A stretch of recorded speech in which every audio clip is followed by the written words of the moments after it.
Depuis près de 10 ans, l'OL exporte son savoir-faire à l'étranger. Le club compte désormais de nombreux partenaires.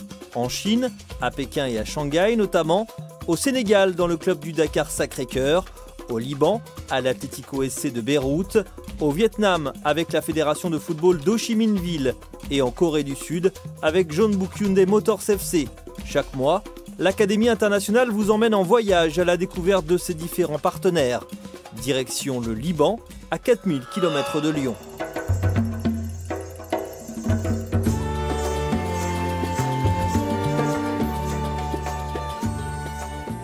Après des années de guerre civile, Beyrouth a retrouvé ses bonnes habitudes à l'aube des années 2000. Le football notamment a repris ses droits. Et s'il n'est pas le sport le plus populaire dans ce pays fan de basketball, il compte de nombreux adeptes et pas mal de clubs ont poussé dans la capitale du pays.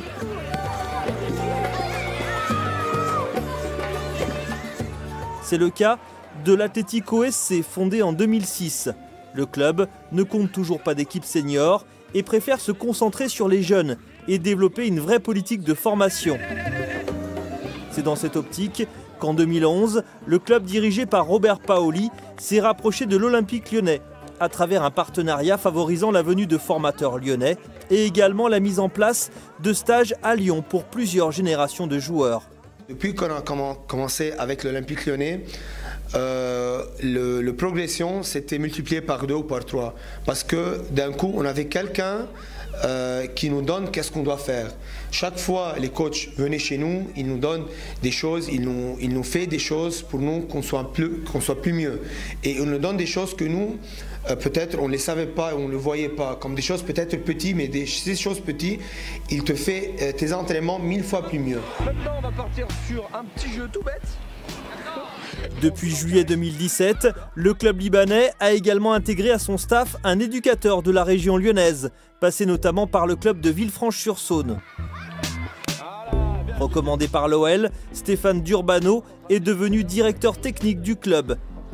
Il apporte depuis le début de la saison toute son expérience et son savoir-faire. L'idée pour moi c'est de structurer l'équipe, l'académie, le groupe complet au niveau de la performance des joueurs. J'ai mis en place un programme d'entraînement pour toutes les catégories d'âge, donc de U6 jusqu'à U18 et également en parallèle une formation des entraîneurs au quotidien.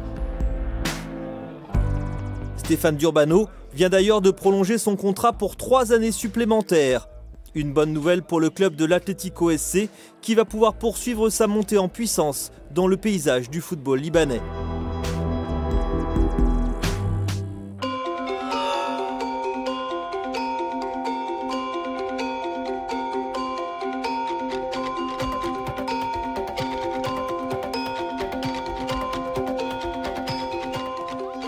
Au Vietnam, Julien Negri, l'éducateur détaché par l'OL pour 4 ans auprès de la fédération de football d'Ho Chi Minh Ville, continue son travail de fond auprès de la génération Test, née en 2005. Son équipe prépare actuellement une grande tournée en France du 6 mai au 7 juin prochain pour participer notamment au très réputé tournoi U13 de Plomelin qui se déroule chaque année en Bretagne, dans le nord-ouest de la France. Pour nous, c'est un bon moyen de voir un peu l'évolution des joueurs, de leur progression durant ces 2 années de travail avec une méthode un petit peu différente. Pour l'instant, au Vietnam, les résultats sont très encourageants. Maintenant, ça va nous permettre de nous situer au niveau des équipes européennes et puis aussi du monde entier.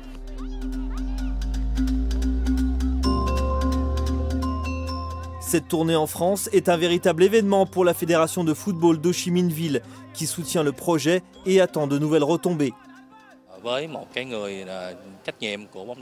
En tant que responsable du football à Ho Chi Minh Ville, je me rends compte de l'importance de ce projet qui va permettre le développement de notre football dans les prochaines années. J'espère que grâce au très bon travail de notre directeur technique envoyé par l'OL et le soutien du secteur des sports de la ville, le niveau du football à Ho Chi Minh Ville va progresser. Ce voyage à Lyon va offrir un programme complet à nos joueurs qui vont pouvoir profiter durant ce séjour en France d'installations et de séances d'entraînement dans un club de tout premier plan.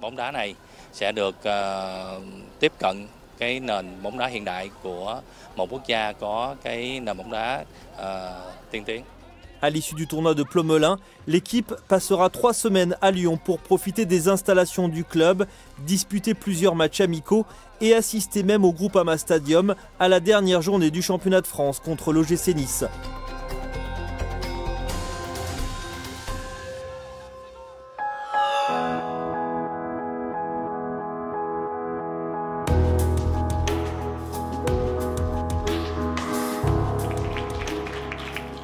En Chine, Julien Legrand est allé exposer le savoir-faire de l'Olympique lyonnais en matière de formation. Le coordinateur de la section féminine et responsable de l'école de foot était à Pékin mi-mars lors d'un colloque organisé par la Fédération chinoise de football.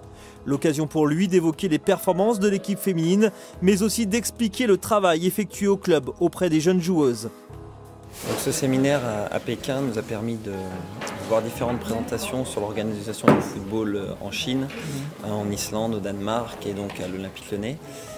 Ce qu'on remarque, c'est que la fédération chinoise est à la recherche d'optimiser leur processus de formation également.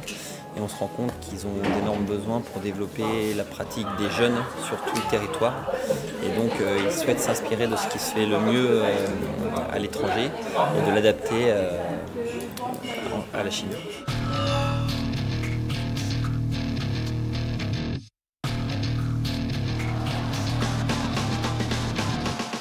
On termine avec des images du championnat de K-League en Corée du Sud où le club partenaire de l'OL, Jeonbuk Motors FC, a lancé la nouvelle saison début mars. Des débuts prometteurs à domicile avec une victoire 2-0 grâce à des buts en seconde période de Lee Dong-guk et Han Gyo-won.